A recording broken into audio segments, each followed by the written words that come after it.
한국경제TV 생생한 실전 투자 정보 와우퀴. 월 5,000원 커피값으로 투자 정보가 내 손 안에 배달됩니다. 와우킥 N에서 만나요. 네, 시장 투자 전략 세워드리도록 하겠습니다. 최석원 전 SK증권 미래전략부분 대표 모셨습니다. 어서 오세요. 반갑습니다, 대표님. 네, 안녕하십니까. 네, 2026년 새해가 밝았습니다. 작년에 코스피가 글로벌 시장 전체에서 수익률 1등을 차지하지 않았습니까? 네. 코스피 5천 시대에 대한 기대감이 커진 가운데 오늘 그거를 증명이라도 하듯 코스피 코스닥 양대지수 지금 기분 좋은 흐름을 가져가고 있습니다. 1% 넘는 상승 이어가고 있는데 오늘 흐름 어떻게 보고 계십니까, 대표님? 예, 그 기대가 상당히 큰 것 같습니다. 네. 그리고 실제로 작년 우리 이 상승이 쭉 이어지다가 11월 정도쯤에 조금 그 조정을 받았었죠. 그리고 12월 제가 보기엔 한 달 반 정도의 조정 이후에 다시 상승세로 돌아섰거든요. 그러니까 기본적으로 이제 뭐 반복적으로 말씀을 드리는 겁니다만 상승 추세가 아직 꺾이지 않았다라는 생각인 거고, 이제 새해가 들면서 사실 포트폴리오를 조정하는 과정에서, 여기서 이제 포트폴리오라는 거는 주식 비중까지 포함해서 네. 이제 주식에 대한 어떤 기대 수익률들이 상당히 높아 있다는 점을 반영하는 것 같습니다. 특히나 이제 오늘 보면 반도체 쪽이 그동안 많이 올랐고 또 가격이 굉장히 비싸다고 생각을 하는 분들도 때로 계시는데도 굉장히 높은 수익률을 보이고 있어요. 그러니까 지금 이제 포트폴리오 내에서 그동안은 또 외국인들이 좀 비우기도 했었고 한 부분들이 동시다발적으로 나타나면서 이제 시장을 올리고 있기 때문에 상당히 좋은 흐름의 출발이고, 네. 확실히 아직까지 상승 추세가 끝나지 않았다. 우리나라 시장에 대해서 좀 기대를 걸어볼 만한 시장이라고 볼 수 있겠습니다. 네, 새해 첫날부터 출발이 굉장히 좋습니다. 지금 삼성전자 4% 넘게 급등을 하면서 12만 5,200원까지 터치를 하고 있습니다. 기분 좋은 흐름 가져가고 있는 가운데 사실 코스피는 오늘 삼성전자랑 하이닉스가 힘을 내주면서 지수를 끌고 있지만 2026년도에는 코스피도 코스피지만 코스닥에 대한 기대가 굉장히 큽니다. 1000스닥을 달성할 것이다. 이런 시나리오도 나오는데 네. 대표님은 어떻게 보세요? 뭐 충분히 가능한 시나리오죠. 왜냐하면 그 사실 지금 현재 수준에서 네. 한 10% 정도만 올라도 1000이 넘어가는 거니까요. 그렇죠. 그러니까 사실 그 우리가 갖고 있는 기대 수익률에 비해서 사실 뭐 1000포인트라는 게 그렇게 높아 보이는 수준은 아닙니다. 이제 게다가 올해 아마 본격적으로 그 뭐 지난해 말에 그 성장 펀드도 만들어졌지만 결국 자금이 들어갈 거라고 생각을 하고 있어요. 정부 주도의 자금이 들어간 때가 과거 이제 정부 때도 있었거든요. 뭐 노무현 정부 때도 마찬가지고 문재인 정부 때도 마찬가지고 그런 이 상황에서 단기적으로 상당히 큰 상승률을 보였었어요. 결국은 그 정부가 가르쳐 주는 거잖아요. 우리가 앞으로 어떤 쪽을 키울 거다. 그리고 그쪽에 자금을 어떻게 넣을 거다. 특히나 이제 이번에 보면은 기관 투자자들의 자금이 흘러들어가도록끔 여러 가지 장치를 마련해 놓고 있는 상태이기 때문에 그런 게 실제화되고 포트폴리오가 구성이 된다 그러면 상당한 상승을 보일 수 있다 이렇게 생각을 합니다. 다만 우리가 좀 고민해야 될 거는 이런 게 사실 과거에도 보면 일회적으로 가격을 크게 끌어올리고 그 다음에 이제 그게 지속되지 못한 네. 경우들이 발생했습니다. 그래서 지속되지 못한다는 건 뭐냐면 돈을 많이 들여가지고 투자는 열심히 하는데 실제로 돈을 버는 기업들이 그렇게 많지 않았을 때가 이제 그랬다는 거죠. 그래서 이번에도 보면은 사실 바이오와 2차 전지를 제외하고 나면 나머지 이제 코스닥 쪽의 종목들이 사실 글로벌 어떤 이 대형 유니콘으로 네. 성장할 만한 기업들이 많이 아직은 보이지 않고 있다는 점에서 그런 부분들을 좀 빨리 찾아 나가야 되겠죠. 이제 우리는 기대를 하고 찾아 나가야 되겠다는 그런 정부의 입장도 알겠고, 실제로 그게 됐으면 하는 어떤 바람도 있지만 아직까지는 좀 그런 부분에서 모자란 점이 있어서 1000포인트 이상으로 가고 나면 그때부터는 이제 좀 변동성에 대비할 필요는 네. 있겠다. 그러니까 분명히 이 정부가 주도하는 수급에 우리가 이 몸을 이렇게 실을 필요는 있지만 1000포인트 이상 시장으로 이제 넘어가고 난 이후에는 그 이후에 나타날 변동성을 실적을 확인하면서 이제 가야 되겠다 이런 생각을 갖고 있습니다. 네, 일단 코스닥 역시 긍정적으로 바라봐 주시면서 천스탁은 무난하게 좀 통과할 것이다. 이런 견해를 주셨습니다. 자, 삼성전자랑 하이닉스 이야기를 계속해서 안 할 수가 없습니다. 사실 삼성전자랑 하이닉스를 두고 이미 너무 많이 오른 거 아닌가. 반도체 투톱을 내 포트 안에 넣기에는 부담스럽다 하시는 분들도 많았는데 작년이죠. 작년 마지막 거래일 두 종목 나란히 사상 최고가 경신을 했고 새해 첫 거래인 오늘도 사상 최고가를 나란히 경신을 하고 있습니다. 2026년도도 역시나 AI 반도체가 주도를 하겠죠, 대표님? 예, 일단 네. 뭐 좀 크게 보면 AI와 관련된 투자에서 이게 거품이다 아니다 논란이 계속 반복되고 있음에도 불구하고 실제로 핵심적인 어떤 인프라라고 볼 수 있죠.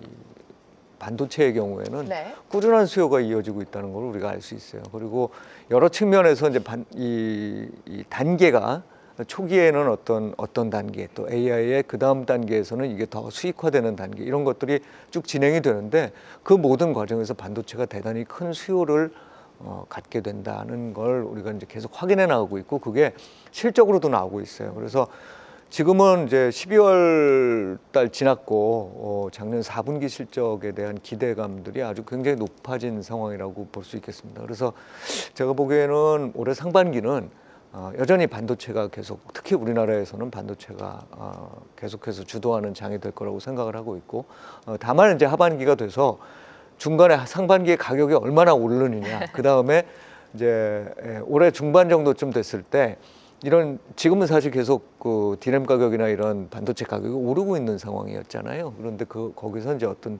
멈춤의 신호나 이런 것들이 나타날 수 있는지 그런 부분을 좀 잘 살펴봐야 되겠죠. 그렇게 되기 시작하면 아마 반도체 업체들의 주가가 상당히 변동성이 커지는 그렇죠. 환경이 네. 나타날 수 있겠습니다. 그래서 일단 상반기까지는 크게 걱정할 필요 없이 본인의 포트폴리오 하에서 반도체를 계속 유지하고 있자. 비록 그게 가격이 올라서 전체 비중에서 차지하는 그 전체에서 차지하는 비중이 좀 올라가더라도 급하게 팔 이유는 없다고 생각을 하고 이게 이제 올해 중반 정도로 좀 가면 다시 한번 평가해 볼 네. 시기가 나타날 거라고 생각합니다. 네, 많은 전문가분들이 말씀해 주시는 게 그래도 2026년도 상반기까지에는 반도체의 상승이 기대된다라고 언급을 하고 계십니다. 일단 AI 산업 자체가 학습에서 지금 추론으로 무게중심이 이동을 하지 않았습니까? 이러한 현상, 이 트렌드 안에서 반도체 투톱도 당연히 좋지만 소부장도 봐야 되지 않을까라는 생각이 들어요. 네네. 네.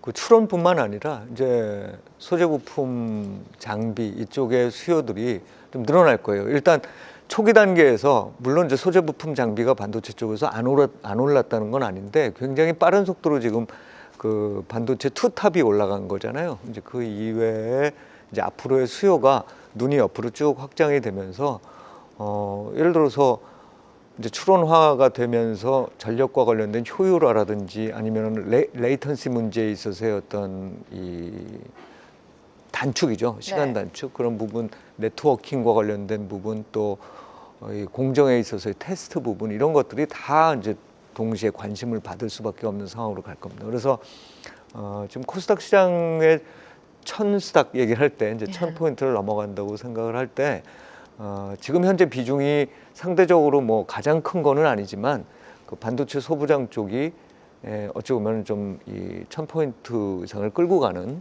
그런 어떤 힘으로 작동을 할 가능성이 높죠. 그래서 그런 부분 쪽에 계속 관심을 가지셔야 될 거라고 생각합니다.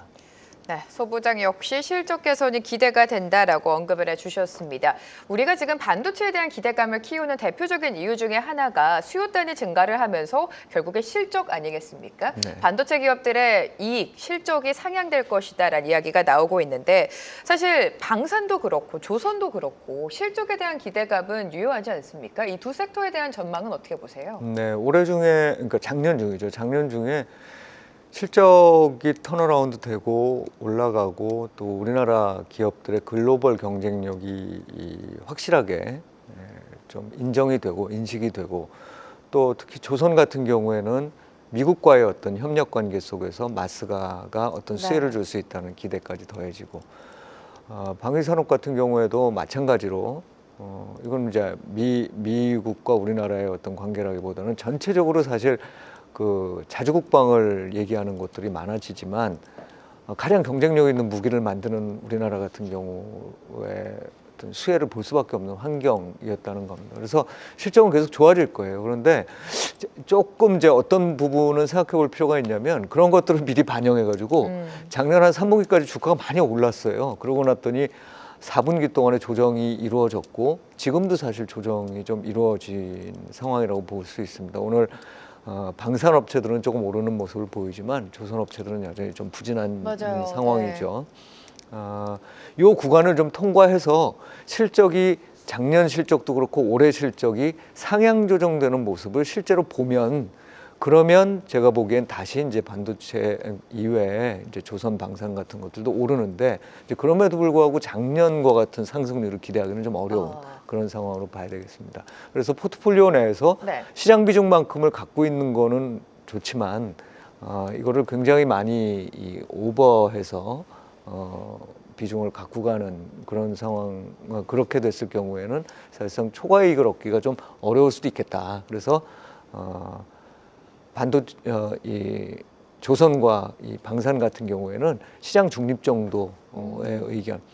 시장이 전체적으로 좋으니까 사실 조선주나 저 방산도 오를 거라고는 보지만 반도체나 이런 쪽에 비해서는 상대적으로 좀 덜 오르는 네. 이런 모습이 나타나지 않을까 싶습니다.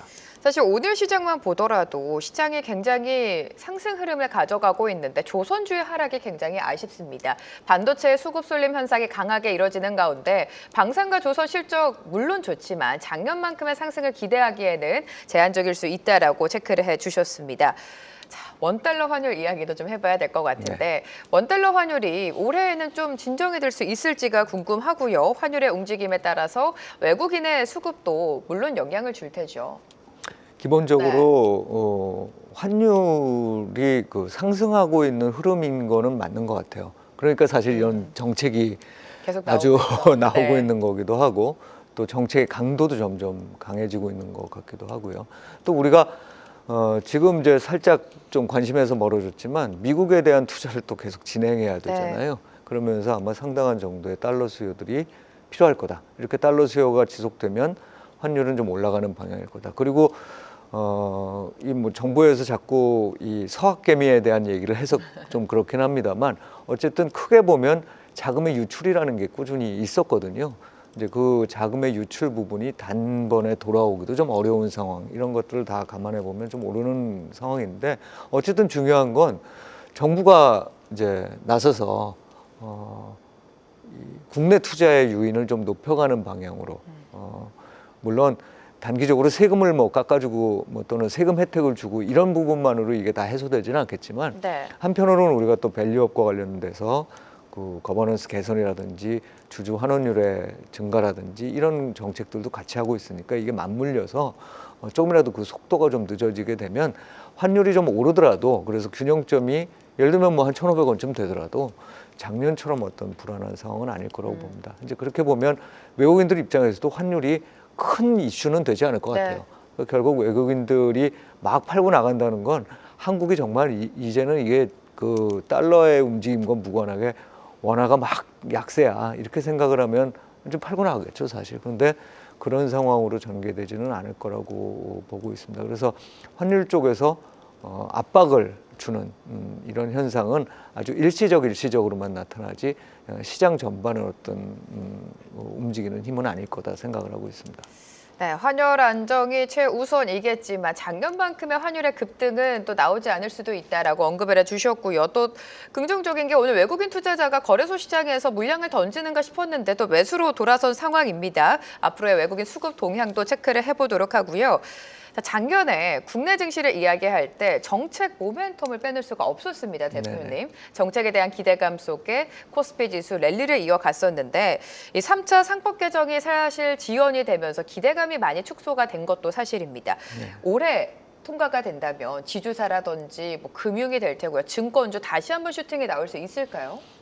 슈팅을 기대하기보다는 네. 사실은 그 우리가 처음에 이 변화들이 나타나는 걸 작년도 2, 4분기, 3, 4분기 이때 많이 이제 반영을 했어요. 그래서 이제 정부가 바뀌고 상법 개정을 비롯한 각종 거버넌스와 관련된 이슈들을 좀 이렇게 해소하자는 방향성을 그렇죠. 네. 계속 가졌고 그때 이제 본격적으로 지주라든지 금융이라든지 금융지주들이겠죠. 또 상대적으로 밸류에이션이 낮았던 그런 기업들에서 한 번쯤 그런 슈팅이 나타났죠. 몇 개월에 걸쳐서.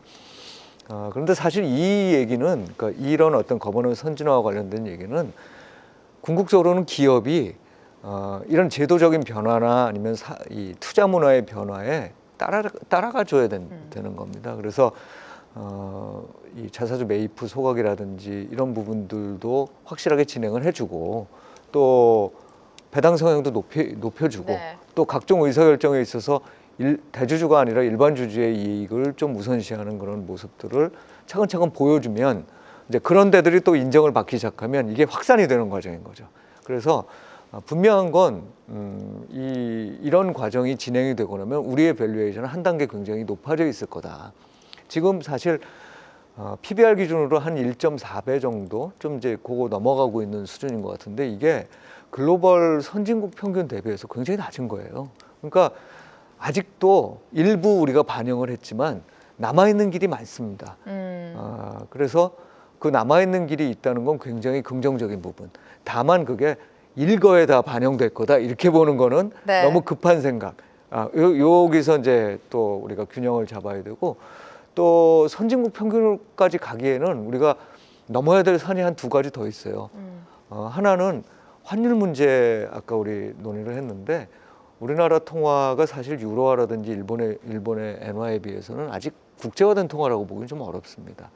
이제 그런 측면이 하나 있고 또 하나는 우리나라가 아시다시피 수출 대기업들이 증시를 주도하고 있잖아요. 그렇죠. 근데 경기 네. 민감도가 굉장히 강한 업종들이란 말이에요. 그러니까 이익의 변동성이 큰 거예요.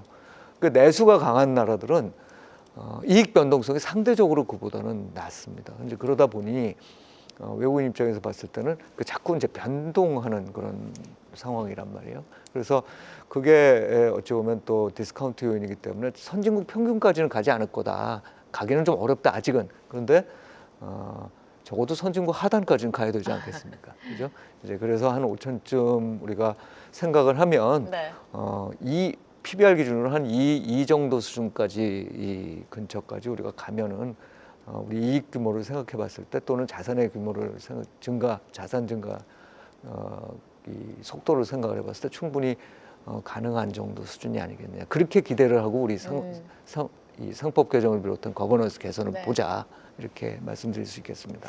네, 정책의 기대감 여전히 유효한 상황이죠. 자세하게 짚어주셨고요.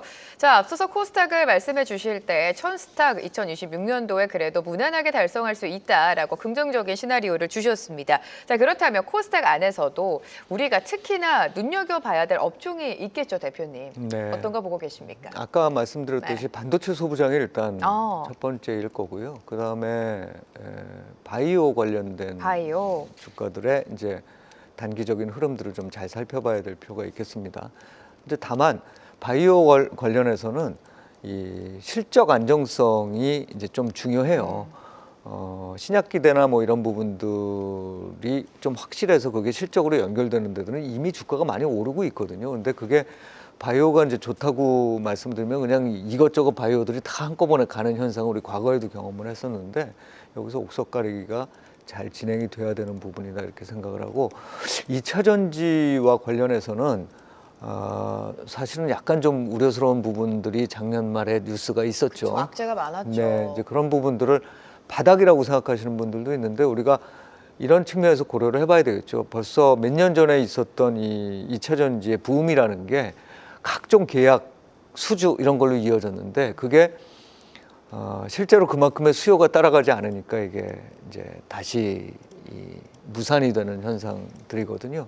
이런 현상의 끝이 어디일 것이냐는 아직 잘 모릅니다. 그러니까 그냥 막연하게 우리가 전기차가 그래도 뭐 한 30년 후면은 괜찮겠지라고 생각을 할 수 있지만 뭐 10년 후, 20년 후 괜찮겠다고 얘기를 할 수 있지만 당장은 어떻게 보면 좀 빨리 나갔던 부분이 있다. 그래서 그런 부분들에 대한 조심을 굳이 2차 전지를 바닥을 잡아가면서 이제 투자를 해서 돈을 벌겠다 이런 것보다는 다른 좀 더 안정된 업종들로 있다가 조금 더 시간 후에 살펴보는 게 낫다 이렇게 생각을 합니다. 사실 2차 전지가 ESS라는 새로운 재료와 함께 상승에 대한 기대감이 컸었는데 LG 엔솔을 비롯해서 대규모 계약 해지 소식이 나오면서 투심이 위축이 됐습니다. 2차 전지를 바라보기보다는 다른 섹터, 상승이 기대되는 섹터를 보자라고 언급을 해주셨고요. 자, 새로운 한 해가 시작이 됐으니까 투자자 입장에서는 내 포트폴리오 다시 한번 점검을 해봐야겠죠. 투자 전략 세워주시죠. 네, 올해는 좋은 시장인데 네. 일단 상반기까지는 좋은 시장이라고 생각을 하고 있고 그래서 주식 포트폴리오 비중, 그러니까 주식 비중을 크게 줄여야 될 필요는 없다고 봐요. 그런데 올 상반기 중에 하셔야 될 일 중에 하나가 하반기에 있을 수 있는 변동성 확대라든지 리스크를 좀 대비해야 될 거다. 거기에는 이제 뭐 미국의 중간 선거 문제도 있고 이제 그걸 떠나서 상반기 중에 사실 돈들을 많이 풀 거거든요. 예, 각 나라들이. 그러면 하반기에 아마 인플레이션과 관련된 우려나 금리가 내리지 못하는 부분들이 또는 오르는 부분들이 나타날 수 있습니다. 이걸 소화하고 가야 돼요. 안 그러면 타격을 받을 수밖에 없습니다. 그래서 시장 자체도 그 부분에 대한 대비를 좀 해나가는 과정이어야 되겠다. 그래서 일단은 주식 말씀드렸던 반도체를 중심으로 해서 우리 시장 비중대로 가져가야 될 부분들을 가져가면서 상반기 주식시장을 조금 누리되 네. 그 과정에서 가격이 올라가지고 자기 포트폴리오 내 주식 비중이 높아지거든요, 당연히. 그럼 그 부분들은 좀 깎아내면서 하반기를 대비하는 이런 어떤 자세가 올해는 필요할 거라고 생각합니다. 네, 전반적인 시장 투자 전략까지 세워주셨습니다. 최석원 전 SK증권 미래전략부분 대표와 오늘 이 시간 함께했습니다. 고맙습니다. 네, 고맙습니다. 계속해서 다양한 경제 이슈를 알고 싶다면 구독과 좋아요, 알림 설정 부탁드립니다. AI 캐스터 권미정이었습니다.